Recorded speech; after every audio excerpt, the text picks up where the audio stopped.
Hello my friends, it's Gabriel with The Last Huntsman Outdoors here, and on this video today I'm just going to be kind of discussing some blades and tools here that I actually think would be great if you were just starting off, if you were just getting into the like bushcraft, EDC type of realm, and you wanted some like overall good reliable stuff that's not really gonna break the bank. Now, most of the blades here most of them are under the $100 range or under the like $150 range. And, you know, so we got some kind of varieties of stuff here.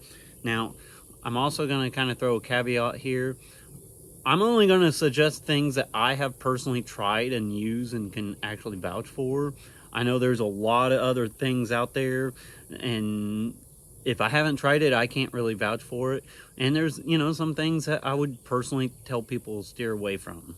So without further ado, we'll just go ahead and jump head first into this. One of the blades that I like to try to suggest to people right off the bat, if they're just like really on a budget and they don't have much money to spend or anything, and they just want something to like get kind of started in the bushcraft kind of realm or just preparedness type of realm, is the Cold Steel SRK.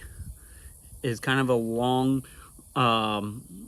trusted knife that I've put a lot of use on this one, and I've actually have had several of these. Usually I'll use them for a bit, and then somebody I know will need a knife, and then I just give them away and then get on Midway USA or something. Usually these can be found for sub $50, and sometimes I've even seen them as cheap as like 35 bucks.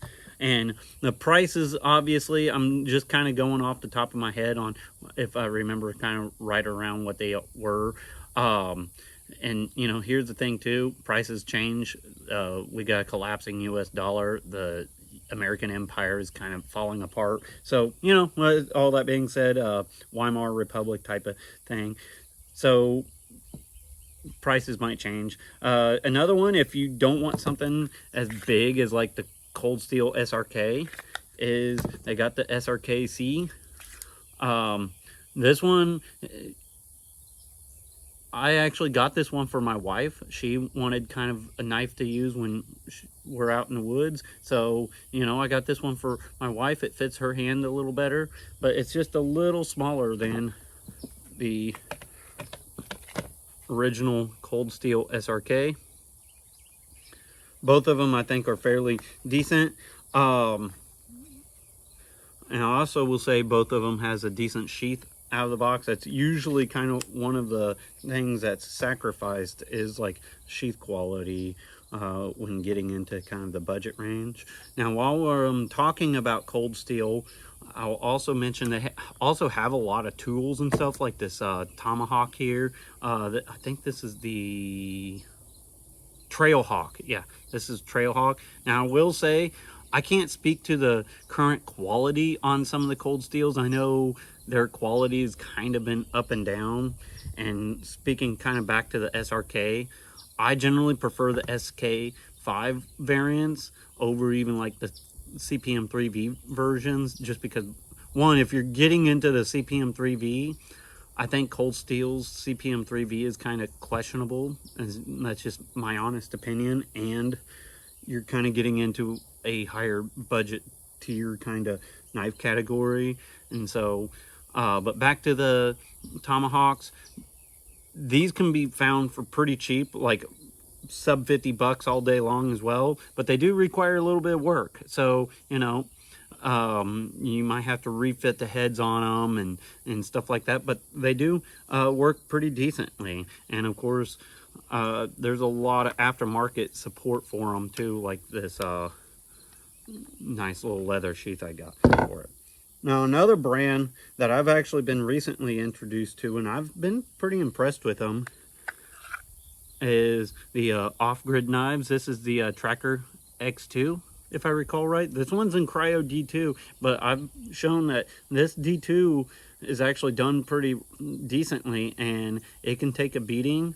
I've only tried a couple of their knives. I got the Cayman XXL and this Tracker X2, and I was actually more impressed with the Tracker X2, but this one's actually a pretty solid and durable knife, and the Kydex sheath is pretty nice. I took the belt attachment off, but these actually comes with a pretty nice nylon Velcro kind of belt attachment.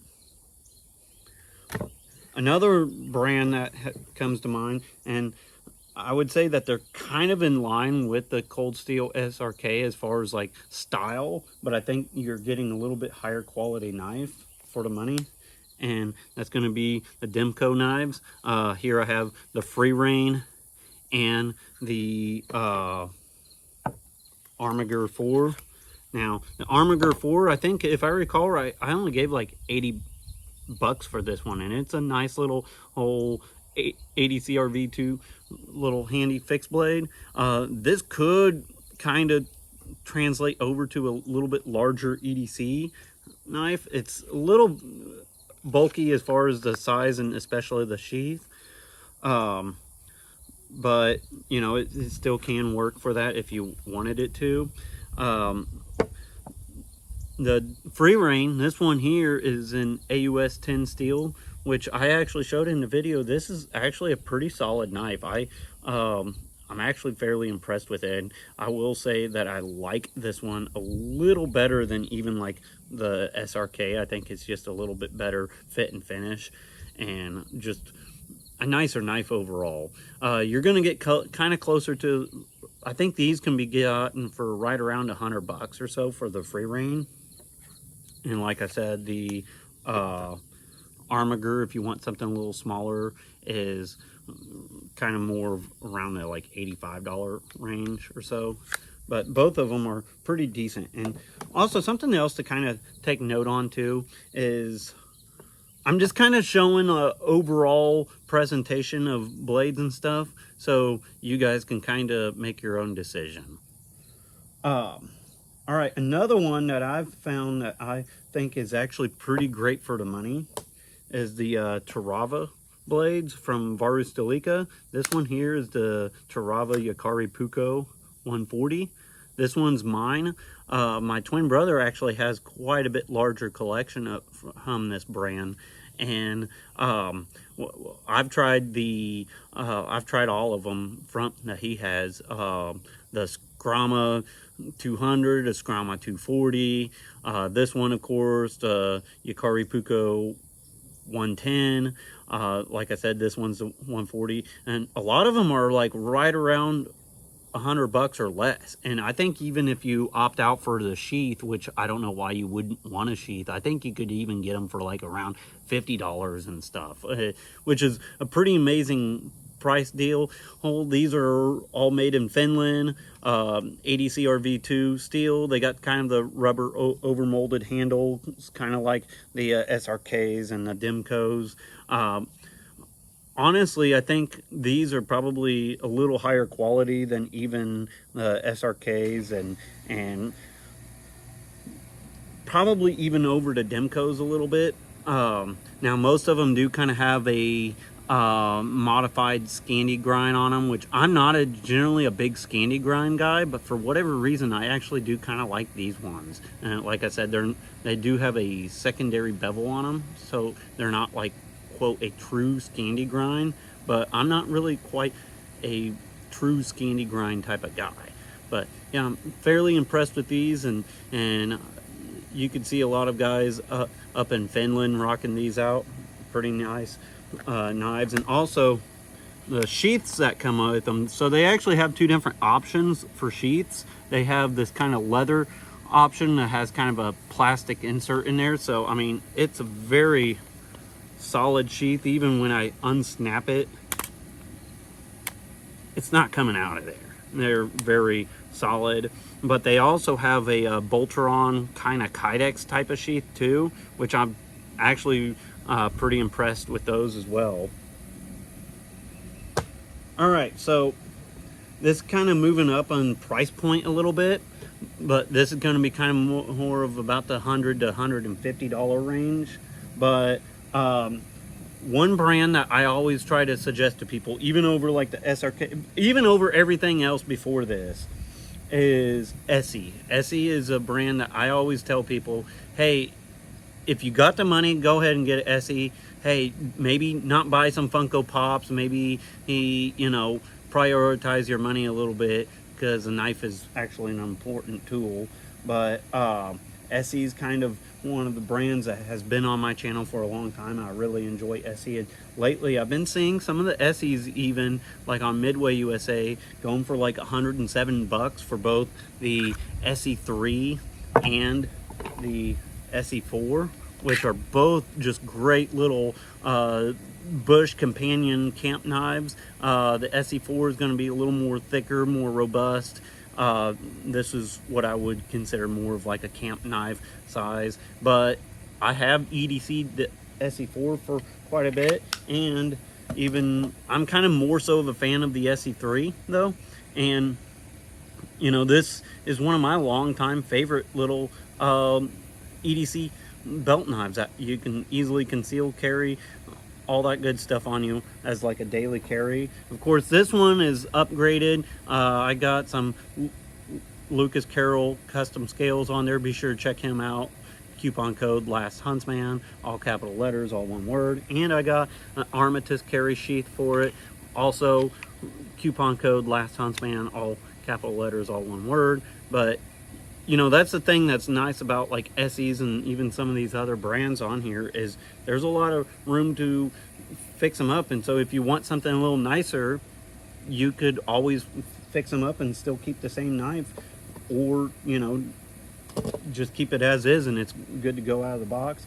I seen even recently the SE6 on Midway USA go for like $135 or something like that, which is an amazing deal. An American made knife, 1095 steel, which, you know, people can say what they want about 1095. There's a reason why a lot of brands are still using 1095, is it has passed the test of time. You know, it's not the newest, latest, greatest steel out there, but at the same time, if you take care of it, it's going to take care of you, and it's probably going to outlast you, quite frankly. But SE6 is an amazing knife. That's kind of getting a little more on up there, but you know, you're getting a great knife for the money. Another one, now some of his prices has raised a little bit, but he's a small maker, one-man shop, hand making these here in the United States. Very good knife company. He's the one that's actually making my designs, but some of his more basic models, like the Adventure, I've seen them for, you know, right around the 130 or so too. So if you want something that's kind of a little more premium than even like an Essie, be sure to check out Very Good Knife Company. He does do just drops, however, so you know, he doesn't always have things in stock. So it's kind of one of those things. I suggest just follow him on his email list and just kind of pay attention when he does a drop, and just kind of have some cash on hand and be ready to go.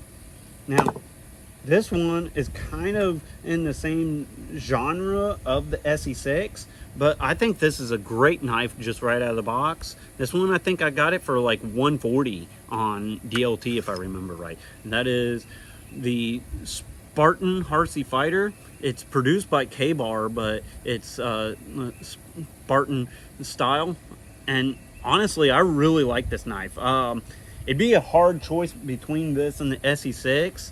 I think the SE6 would overall be just a better bush knife. However, I kind of like this one for about the same size, and it doesn't have the choil on it. And this one's kind of more geared as like a combat utility knife, but I still think it's just a great bush knife as well. This one's also rocking out Lucas Carroll Customs scales on it, but even the original scales were not bad at all. And the sheath is actually pretty nice. I actually think this is, for the money, one of the best sheaths that I've tried on a knife. It has a neat belt attachment, and it has an interesting locking mechanism that just has a little button here that just really locks that knife in, and you got to deploy the button to pull it out, but it's kind of pretty intuitive. I mean, your thumb just goes right on it. And so if you're looking for something more combat oriented that can still be kind of a great bush knife, the Spartan Blades Harsey Fighter is a great one to look at. Now, a couple of other tools that I can suggest here too. I actually recently just got this one, but it's been proven its worth to me. And that's the Buko Laplander. Now, these I think I got this one for like 30 bucks on Amazon, which I generally don't like to buy things from Amazon just because they're a big evil corporation and also they're communist. And I've gotten a few things from Amazon that were fake, so that's something to be kind of wary of. I actually one time bought a council tool from Amazon, and I got it in, and it had a completely, it wasn't even a real steel axe head. It was just like a casted pot metal, and it looked like they just put a council tool handle on it. And so just be careful buying things from Amazon. And there's a few brands on there that people would like to try to promote that's from Amazon too. Well, one that comes to mind is like F and Grow. Now, their quality might be okay. I don't know. I've never tried one. But they do copy and steal a lot of American designs, which that's not cool to me. So I won't promote them on my channel. But the Buko, it's a pretty nice little saw, and something, they're considerably cheaper than a Silky. I do think the Silky actually saws a little better than the Buko. But that being said, I've broke several Silky blades, and I've had to buy new blades, and they're not particularly cheap either. I mean, you're going to be spending 60, 70 bucks for a new blade for a Silky versus this is like 30 bucks. And honestly, I think this is quite a bit more longer lasting blade. So just something to kind of take note on. Another thing to kind of consider is a nice hatchet. So I have several hatchets, but for the money, this Adler Rhineland hatchet actually seems pretty nice. And you know, I touched up the edge some, probably touch it up just a little bit more, but it's still pretty good. It kind of has a slightly rubberized handle on it. I'm actually pretty impressed with the way this one performs. Definitely going to put some more work on it. Made in Germany. But yeah, it even has a decent little wedge in there and stuff. It's not like perfect or anything, but for the money, I think I gave like 60 bucks, for $70 for it maybe. It's not bad at all. And of course, if you want something a little bigger for an axe, this one here is the Condor Cloudburst. I was actually pretty impressed with this. I actually got this one after I returned that fake, that fake council tool. I seen this one. I think I got it on Knife Center, and it was like $80 or $90. But you know, it came with a leather little throat guard there. This one actually performs pretty good. It's about the same size as my Holtzbruck Force axe, and obviously it's not as nice as the Holtzbruck, but this one's very functionally nice. And you know, Condor, I kind of got mixed feelings on Condor. I've had some of their knives that I'm not like real particularly impressed with, but at least from my own personal use, their axes don't seem like they're too bad. So so just take that with take that as you will. I know a lot of people's had a lot of good luck out of Condor knives. I've had a couple that I didn't, but you know, that's just me, and you know, everybody's luck kind of is different. And that's something else too.